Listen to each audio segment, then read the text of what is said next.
안녕하세요. 전 한의사 우호라고 합니다.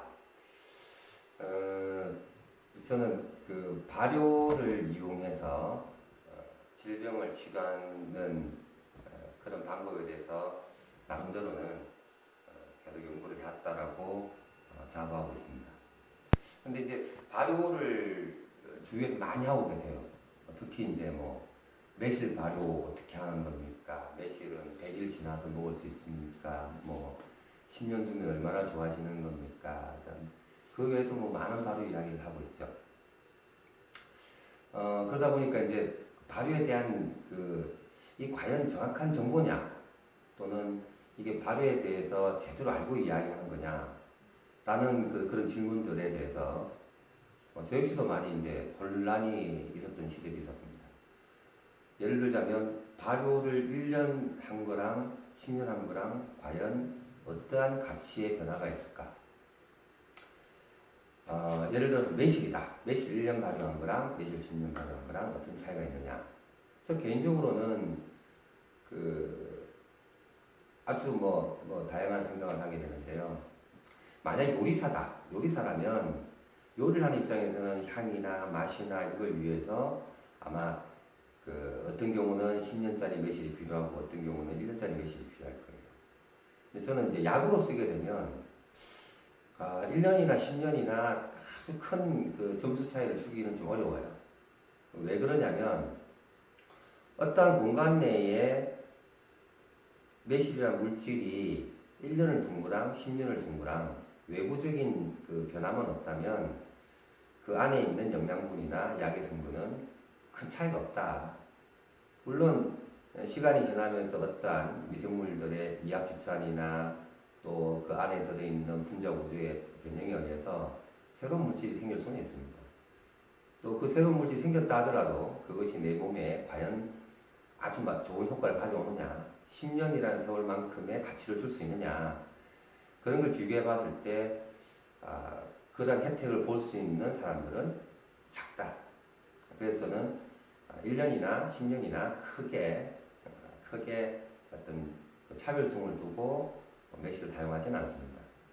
이런 것처럼 기존에 알고 있는 발효에 대한 상식들이 과연 우월한 사람은 어떻게 생각하고 있느냐, 거기에 대해서 앞으로 여러분들하고 계속 이야기해 보려고 이런 자리를 만들게 됐습니다. 발효 음식이 우리 몸에 좋다는 것은 많은 사람들이 알고 있습니다. 그런데 왜 발효 음식이 좋으냐? 또 어떤 분들은 발효하면 좋지 않다라고 이야기하는 분도 계세요. 또 발효하는 음식이 시간이 계속 너무 많이 지나버리면 이게 이제 그 안에 들어있는 유익한 균들이 더 이상 살지 못하고 또 변형이 되는 경우도 있습니다. 김치 같은 경우도 이 보관을 잘못하게 되면 나중에 다른 곰팡이가 피고 못 먹게 되는 경우도 있지 않습니까? 그것처럼 발효가 무조건 좋다. 이것은 사실은 어떤 전제가 필요합니다. 더 이상의 어떤 외부의 침입 없이, 공기나 이물질의 침입 없이 보관을 잘 한다면 시간이 지나도 그 가치는 가지고 있을 테고, 중간에 보관이 안 된다면, 잘못 보관했다면 오히려 발효가 아니고 부패 현상을 가지게 되고 우리 몸에는 안 좋은 현상을 초래하게 되겠죠.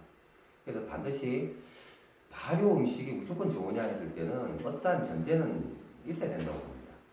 그렇지만 우리가 일상생활에서 먹는 발효 음식, 된장, 청국장, 간장, 그 다음에 젓갈, 그 다음에 어떤 술, 그 다음에 요거트나 치즈 이런 것들에 대해서는 이미 부패 과정이 아니고 발효를 통해서 우리 몸에 유익한 상태로 남아있기 때문에 그런 경우는 여러분들이 알고 있는 통상적인 발효 음식은 우리 몸에 좋은 것이다. 그러나 이 발효 음식이 간혹 굳이 발효를 안 해야 될 부위까지 발효를 해서 문제를 일으키거나 또는 학문적으로는 문제를 일으킬 수 있는데 본인들이 끝까지 검증해보지 않은 상태에서 막연하게 발효해서 안 좋은 게 있을 거야, 이렇게 이야기하는 경우도 있을 거고, 또 반대로 어떠한 특정한 물질만 가지고 추적을 했을 때 발효해도 그 물질이 남아있으니 안 좋은 거야, 이렇게도 이야기할 수가 있습니다.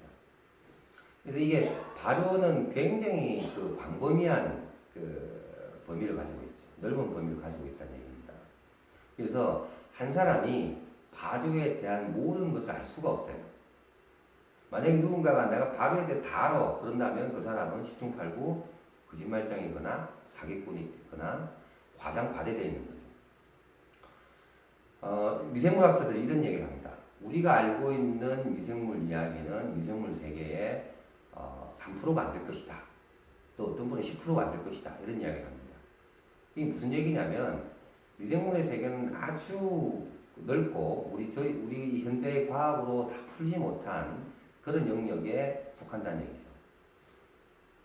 그리고 우리가 알고 있는 미생물만 가지고도 굉장히 우리가 유익한 도움을 많이 받고 있는 중이고요. 반대로 모르기 때문에 새로운 바이러스의 출현이나 새로운 세균의 감염에 대해서 우리가 대책을 세우지 못하는 그런 현상도 종종 발견됩니다. 그 대표적인 게 이제 에이즈 같은 경우도 그렇고요. 그 다음에 이제 우리 최근에 AI 바이러스 때문에 난리가 났었죠. 국내 축산농가들이. 그런 식의 어떤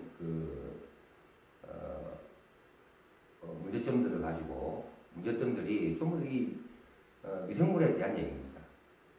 근데 그것을 뻔히 알면서도 잡아내지 못하는 거거든요.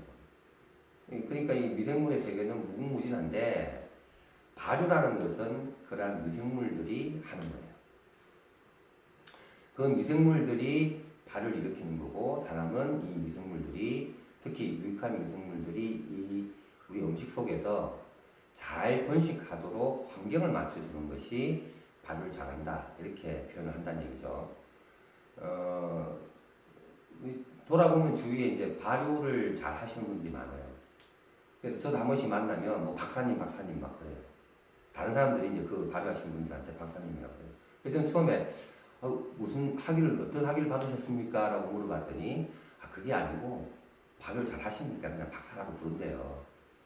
그래서 제가, 우리 그래도 이게 좀 문제가 있다. 이게 지인들끼리 어떤 존경의 호칭이거나 또는 격려의 호칭으로서는 이해가 되는데, 대외적으로 이렇게 박사를 너무 남발하면 이게 좀 문제가 되지 않겠냐. 어쨌든, 그 정도 발효를 열심히 잘 해왔다는 얘기죠.